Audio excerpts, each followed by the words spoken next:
გიორგი ახალკაციშვილი არის ერთი ჩვეულებრივი ისტორიკოსი, შეიძლება ასე ითქვას, იმიტომ რომ ჩემი მიმართულება თვითონ ეს ისტორია, ჩემი მიმართულების ეს აღმოსავლეთმცოდნეობითი განხრა განსაკუთრებით მნიშვნელოვანია, პედაგოგი გახლავართ, აბიტურიენტებთან მაქვს შეხება, სტუდენტებთან მაქვს შეხება, ასევე ვეწევი სამეცნიერო საქმიანობას, რომელიც ეხება საქართველოსა და ახლო აღმოსავლეთის ისლამური ქვეყნების ისტორიის კვლევას და რასაკვირველია ისეთ საკითხებზე მუშაობას, რომელიც აქამდე არ იყო ცნობილი ქართული მეცნიერებისთვის, ზოგი არც ქართული და არც მსოფლიო მეცნიერებისთვის. ისტორიკოსობა გადავწყვიტე სკოლაში, როდესაც სკოლაში ვსწავლობდი, დავამთავრე სკოლა ალბიონი, კერძო სკოლა. იქიდან შემიყვარდა ისტორია, იმიტომ რომ სხვა გაკვეთილებთან შედარებით, როდესაც ისტორიის გაკვეთის ვესწრებოდი, უფრო მეტად მაინტერესებდა, ინტერესის სფერო გახდა ჩემი და რაღაც გარკვეული საკითხები იყო, რომელიც სახელმძღვანელოებში არ იყო დეტალურად გადმოცემული და ის შემდგომ მე რაღაც იმედი და მიზანი დავისახე, რომ თითქოს როდესაც მივალ უკვე იმ ასაკამდე, რომ უნივერსიტეტში უნდა ვისწავლო, ამ საკითხებს აუცილებლად გამოვიკვლევ. მე ჩავაბარე ივანე ჯავახიშვილის სახელობის თბილისის სახელმწიფო უნივერსიტეტში, აღმოსავლეთმცოდნეობის ფაკულტეტზე, რომელიც იმ პერიოდიდან მოყოლებული ახლაც შესანიშნავი ფაკულტეტია. მე სულ ვამბობ, რომ ადამიანი, რომელიც შედის იმ გაუვალ ტყეში, რომელსაც ქვია მასწავლებლობა, აქ აუცილებლად მას უნდა კონდეს ცოდნის კომპასი, რომელიც მშობლო როგორ უნდა გიყვარდეს, როგორ უნდა იყოს უკეთესად მოწყობილი ყველაფერი და რასაკვირველია, ეს არის უძვირფასესი და უმძიმესი საქმე პირადად ჩემთვის, არც წარმომიდგენია სხვა რა შეიძლება ადამიანმა ჩემ თავზე ვამბობ, რა შეიძლება განეკეთებინა, ამაზე უკეთესი.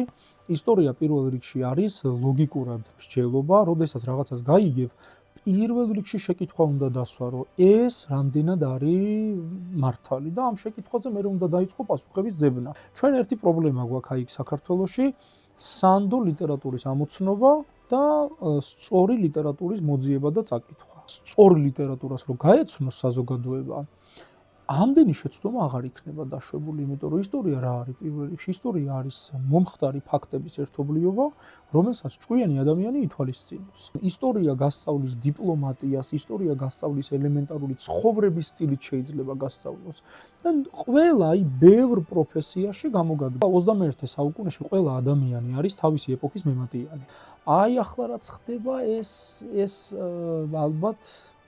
ალბათ არა, ზუსტად ვიცი, რომ არაფერი კარგი სახელით ეს ყველაფერი ისტორიაში არ შევა, იმიტომ რომ ფაქტობრივად 2012 წლიდან მოყოლებული ნელ-ნელა დაიბადა ის საშინელება, რასაც ქვია ქართველი ხალხის ურადღაყოფა პოლიტიკური მიზნებით და ოლიგარქიული წყობა ქვეყანაში. ასე რომ 21 საუკუნე რასაკვირველია შევა ისევე როგორც პროგრესი რაღაცა პერიოდი, მაგრამ რეგრესიც არის. ასე რომ ისტორია არ დაივიწყებს არაფერს, თან 21 საუკუნეში რა შეიძლება დავივიწყოთ, კამერებით ხდება ყველაფრის გადაღება. მომავალ ისტორიკოსებს ძალიან გაადვილებული აქვთ ამ კუთხით მუშაობა, აღარ მოუწევთ წყაროების ნდობა, პირდაპირ წყარო ილაპარაკებს ტელევიზორიდან და ასე შემდეგ. იქიდან შეაფასებენ უკვე ამ საკითხებს, ხო? რომელიც ვინც იმუშავებს ამ პერიოდზე, რაც მოუნდება ვინმეს მუშაობა. 2020 წელს ჩემი პირველი წიგნი გამოვიდა, ეს არის ბიოგრაფიები ოსმალეთის სულთნებისა და სტამბოლის შესახებ, ბიბლიოგრაფიული ქართული შენაძენია, რომელიც ღირსეულ ადგილს ახლა თუ არა შეიძლება მომავალში დაიკავებს. ეხლა გამოდის ჩემი მეორე წიგნი, ნოემბერში იქნება უკვე სტატიების კრებული, ეხლა დღე-დღეზე უკვე იქნება, სადაც არის საქართველოს და ახლო აღმოსავლეთის ისტორიის რაღაცა საინტერესო საკითხები, ყველა ჩემი სტატია არის აბსოლუტურად. ასევე ეხლა ვამზადებ აბიტურიენტებისთვის ტესტების კრებულს და პატარა ესეთი გაიდლაინებით მინდა რომ გავაკეთო, რომელიც დაეხმარება ბავშვებს რჩევები, ეროვნული გამოცდებთან დაკავშირებით, როგორ უნდა იმუშაონ ტესტებზე, როგორ უნდა იმუშაონ რუკებზე, წყაროებზე როგორ უნდა იმუშაონ.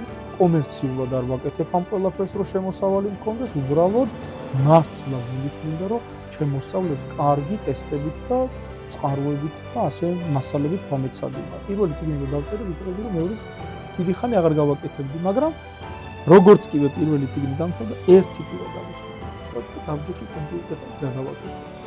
დავიწყე წერა მეორე წიგნს და მერე მიიღო მესამეც. განსაკუთრებით მძიმე პერიოდი იყო, როდესაც აი კორონა ვირუსის პერიოდი, ამან ძალიან დაარტყა ყველა მიმართულებას, მათ შორის პედაგოგია, აი ფაქტობრივად ახალი ცხოვრება დავიწყეთ იმ პერიოდიდან.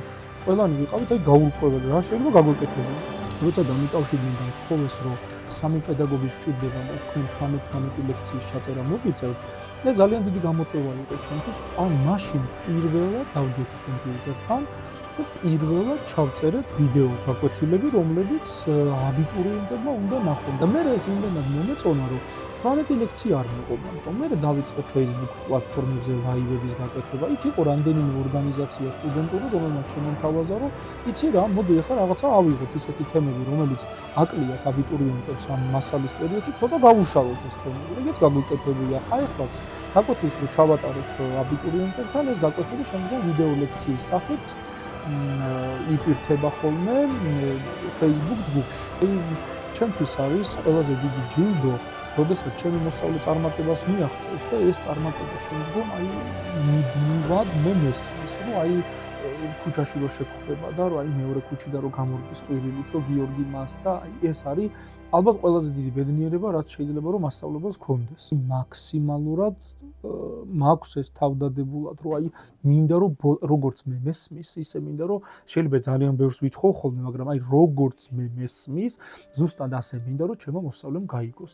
და რადგან 5 წლის, 4 წლის წინ, 6 წლის წინ ჩემთან კურსდამთავრებული მოსწავლეები დღემდე მოდიან სტუმრად, ესე იგი ეს იმას ნიშნავს, რომ ის რაც მე მინდა 7 გარემოში განათლებულ გარემოში, ყურადღებიან გარემოში და მეგობრულად მკაცრ გარემოში, აი ის თურმე გამოვიდა. ესენი არის ზოგიერთი საჩუქარი, აი მაგალითად დიდგორის ბრძოლას ეძღვნება ის პირველი მონეტა, რომელიცაც აი გამოსახული ეს არის საიუბილეო, ეს დავით მეფის ესე ვთქვათ, არაჩვეულებრივი ნამუშევარია, ძალიან ცოტა გამოვიდა, 250 წელი გამოვიდა და ფაქტობრივად აი ვისაც გქონდა ნამუშევარი აი დავით აღმაშენებლის პერიოდზე და ასე შემდეგ, აი ჩვენ ყველას რაღაცა ესენი დაგვირიგდა. ბიბლიოთეკას რაც შეეხება მე 12 კლასში აბიტურიენტი ვიყავი, როდესაც დავიწყე წიგნების შეგროვება და ეს უნდა იყოს ისტორიული წიგნები, ვთქვი აუცილებლად. ეხლა აქ რასაც ხედავთ აი ამ ბიბლიოთეკაში, აქ მარტო სამეცნიერო პირადად კონკრეტული მიმართულების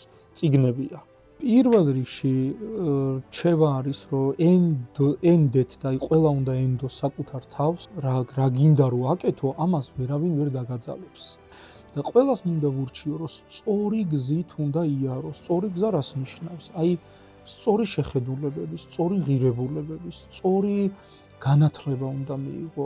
აი მაქსიმალისტები უნდა იყვნენ თავიანთი პროფესიის მიმართ. როცა ხარ მაქსიმალისტი, მე უკვე ყველაფერი კარგად გამოდის. არ გამოვა, შეცდომაც არ არის პრობლემა.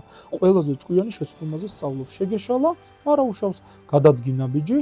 იქ დაგხვდება კიდე რაღაცა მსგავსი, იქ აღარ უნდა შეგეშალოს. პროპაგანდის ამოცნობას ვურჩევს უყველას, რომ აი განსხვავება ვისწავლოთ დეზინფორმაციასა და ნამდვილ აი სწორ ინფორმაციას შორის. არაფერი დედამიწის ზურგზე მომავალი თაობის მომგები არ არის. აი ისტორიაში ერთადერთი დაუმარცხებელი იმპერია არის მომავალი თაობა.